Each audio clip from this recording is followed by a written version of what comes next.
नमस्कार दोस्तों। आइए आज सुनते हैं मालती जोशी जी की लिखी एक कहानी, और वह खुश था। तो कहानी शुरू करें दोस्तों। भारत के अप्रसिद्ध जादूगर श्री नयन मनोहर शर्मा के करतब देखने के लिए आवश्यकता है रसिक दर्शकों की। उम्मीदवार मेरे गरीब खाने पर शाम को सादर आमंत्रित हैं। प्रदर्शन के पश्चात ढेर सी मिठाई खाना सबके लिए अनिवार्य होगा। जो सज्जन अपने को इस योग्य ना समझें वे कृपया आने का कष्ट ना करें।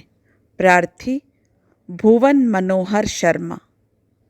और भुवन ने देखा कि उसके हस्ताक्षर के पास स्याही का एक बड़ा सा धब्बा पड़ा हुआ था। उसे ठीक से याद था कि नहाने के लिए उठने से पहले जब उसने यह निमंत्रण पत्र तैयार किया था तब वह बिल्कुल साफ था।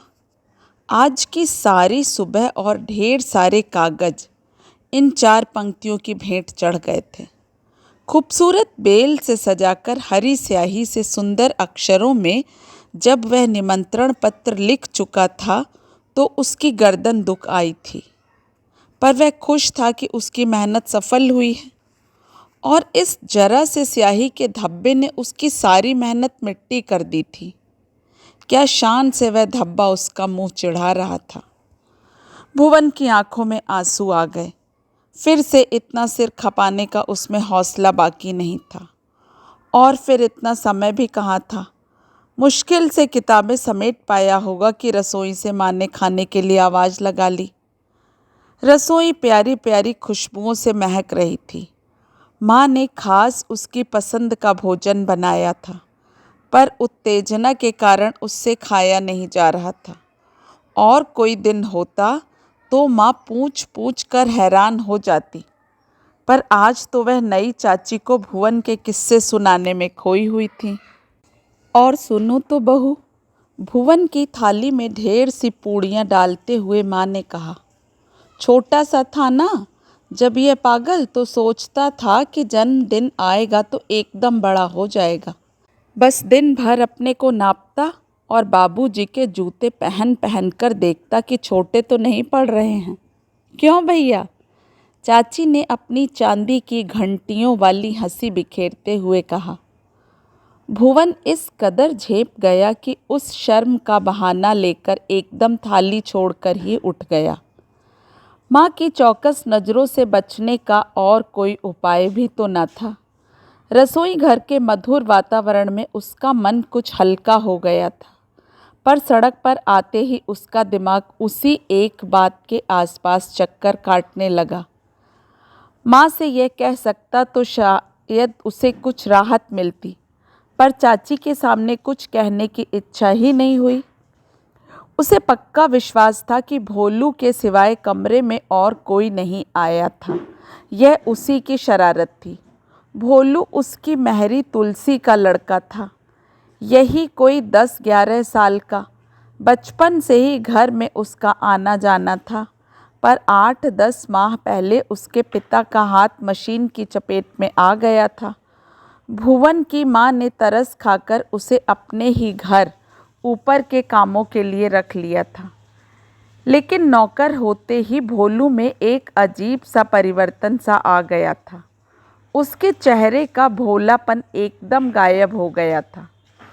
अपने होठ सख्ती से भींचे हुए वह हमेशा ना जाने क्या सोचता रहता। वैसे और लोगों को उसने शिकायत का कभी मौका नहीं दिया था, पर भुवन उससे बहुत तंग आ गया था। अक्सर वह झाड़ू लगाने के बहाने उसकी करीने से रखी पुस्तकें उतार देता। बिस्तर साफ करने के बहाने पेन या पेंसिल गिरा देना तो रोज का काम था। उसकी साइकिल लेकर बाहर बाजार जाता तो देर करके लौटता और भुवन को पैदल स्कूल जाना पड़ता। दरवाजे पर जब भुवन अपने दोस्तों के साथ गप लड़ा रहा होता तो उसी समय भोलू को झाड़ू लगाने या छिड़काव करने का मूड आता। भुवन बेतरह झुंझला जाता। कई बार तो माँ से शिकायत कर देता। माँ कभी कभार एक हल्की सी डांट भोलू को लगा देती जिसे वह बेशर्मी से पी जाता। एक दिन स्कूल के लिए भुवन तैयार हो रहा था। भोलू महाशय ने धीरे से साइकिल की हवा निकाल दी। उसके दुर्भाग्य से पिताजी ने उस दिन उसे देख लिया। उन्होंने तो कान पकड़कर उसे घुड़क भर दिया, पर तुलसी ने उसकी वह धुनाई की कि भुवन भी सहम कर रह गया। घर का अकेला और सबसे छोटा होने के कारण उसके हिस्से में लाड़ प्यार ही अधिक आया था। दोनों बहनों की शादी के बाद तो माँ बाप ने कभी उसे डांटा तक ना था, फिर भोलू का उसे तंग करना वह कैसे सह लेता। उस दिन की पिटाई के बाद दहशत के कारण भुवन ने भोलू की शिकायत भी करना छोड़ दिया था और माँ ने समझ लिया था कि सज़ा मिलने के बाद भोलू ने शैतानी छोड़ दी है। पर बात ऐसी नहीं थी। शैतानी तो वह अब भी करता था, पर इस खूबी से कि पकड़ाई में ना आए। जब भुवन रेडियो सुनता होता तो वह कुछ इस जोर शोर से मसाला पीसता या कपड़े कूटता कि भुवन को एक शब्द भी सुनाई न देता। प्रेस किए कपड़ों में जरा सी सलवटें दे देता, किताब में रखे हुए निशान बदल देना, इस कॉपी में रखा पेन उस कॉपी में रख देना। ये कुछ शरारतें ऐसी थी कि भुवन दांत पीस कर रह जाता, पर कुछ कह नहीं पाता था। विचारों में खोया स्कूल कब पहुंच गया उसे पता ही न चला। दोस्तों की भीड़ में वह अपने मन की कड़वाहट भूल गया। कक्षा का दरवाज़ा बंद कर खूबसूरत अक्षरों में उसने बोर्ड पर अपना अनूठा निमंत्रण लिखा। प्रार्थना के बाद जब छात्र कक्षा में आए तो उन्होंने जोरदार तालियां बजाकर इस घोषणा का स्वागत किया। भुवन का जन्मदिन उसके दोस्तों के लिए सदा से एक आकर्षण रहा था।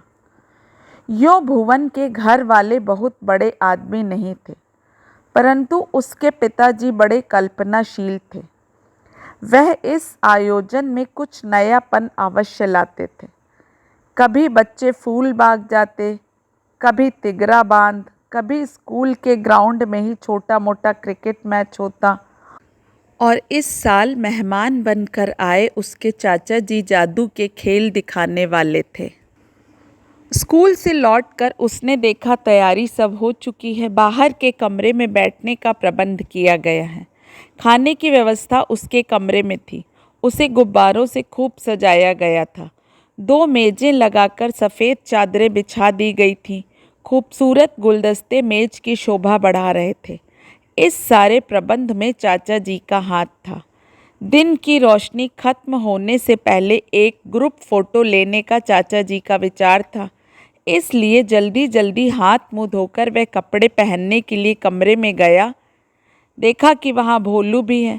प्लेटें पोंछते हुए उसके हाथ रुक से गए हैं और वह एकटक कमरे की सजावट को देख रहा है। उसके चेहरे पर कुछ ऐसा भाव था कि भुवन को अनायास माँ की एक बात याद आ गई। एक बार भोलू के इस अजीब व्यवहार पर घर में चर्चा हुई थी तो माँ ने कहा था, मुझे लगता है वह भीतर ही भीतर भुवन से द्वेष करता है। इस ईर्ष्या के मूल में उसकी अपनी परिस्थिति है। जो उसे नहीं मिल सका वह किसी और को मिल रहा है, यह शायद वह सह नहीं पाता। पढ़ने लिखने का, ओढ़ने पहनने का सुख तो पीछे आता है, पर माँ बाप का प्यार और खेलने खाने की आज़ादी, इन पर तो हर बच्चे का हक होता है। वह भी बेचारे को नसीब नहीं। तुलसी भी हर वक्त उसे कोसती रहती है। मुझे तो सचमुच उस पर कभी कभी बड़ी दया आती है। इस वक्त भोलू के चेहरे को देखकर लगा कि माँ ने उसका मन जैसे आर पार देख लिया था। भुवन की आहट से भोलू चौंका और फिर काम में लग गया। अपने नए कपड़े निकालते हुए उसने देखा उसका ही एक पुराना जोड़ा भोलू पहने हुए है, जिसमें तुलसी ने 2-4 पैबंद और लगा दिए हैं। कपड़े की ज़िंदगी शायद उससे बढ़ गई हो, पर पहनने वाला कितना छोटा हो गया था। पता नहीं क्या सोचकर उसने पुराने कपड़ों का ट्रंक खोला। पुराने कपड़े इकट्ठे करके अक्सर माँ उनसे बर्तन खरीदा करती थी। उन्हीं में से एक पाजामा और एक कमीज़ निकालकर उसने भोलू से कहा, भोलू जा, झटपट हाथ मुंह धोकर ये कपड़े पहन आ। बाथरूम में मेरा पुराना कंघा रखा है, जरा बाल भी ठीक कर ले। जल्दी आना, नहीं तो सूरज डूब जाएगा और तेरी तस्वीर नहीं खिंच पाएगी।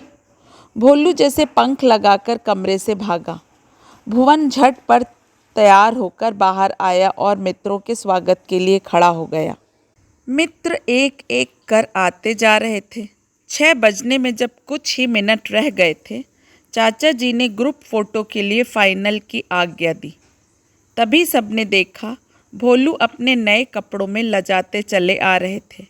कपड़े कुछ बड़े पड़ गए थे और सिर में तेल भी ज़रूरत से ज़्यादा था, पर उसके चेहरे की ताजगी बता रही थी कि वह हाथ मुंह धोकर नहीं, नहा कर आया है। उस शाम का कार्यक्रम बड़ा जोरदार रहा। चाचा जी का जादू, पिताजी का आतिथ्य, माँ और चाची की बनाई हुई मिठाइयाँ, सभी कुछ इतना अनुपम था कि लौटते हुए हर बच्चे के चेहरे पर तृप्ति की मुस्कान थी। सबसे ज़्यादा खुश था भोलू। आज उसने भुवन के दोस्तों के साथ फ़ोटो खिंचवाई थी। भुवन ने अपने पास बिठाकर जादू के खेल उसे समझाए थे। दोस्तों के सामने उसके गाने की खूब तारीफ की थी। इस खुशी ने उसमें ऐसी फुर्ती भर दी थी कि आश्चर्य होता था। रात को थक कर सब लोग जल्दी ही सोने चले गए थे। सिर्फ माँ ठाकुर जी के सामने बैठी थी, शायद अपने बेटे के लिए संसार की सारी खुशियाँ मांग रही थी। हाथ जोड़े हुए उनकी ध्यानस्थ मुद्रा भुवन को इतनी प्यारी लगी कि वह धीरे से उनके पीछे जाकर बैठ गया और अपने दोनों हाथ उसने माँ के गले में डाल दिए। क्या है रे? माँ ने चौंक कर स्नेह से भीगे स्वर में पूछा। कहीं कोई शैतानी करके तो नहीं आ रहा? भुवन को हंसी आ गई। बचपन में शरारतें करने के बाद माँ के दरबार में पेश होने का उसका यही तरीका था। माँ, आज मेरे हाथ से एक नुकसान हो गया। मैंने भोलू को एक जोड़ा कपड़ा दे दिया तुमसे बिना पूछे। नाराज तो नहीं हुई ना? नाराज होंगी, यह जानता तो तू दे सकता था क्या? पागल हुआ है, हैं? और उसमें नुकसान की क्या बात है? मुश्किल से एक कटोरी आती।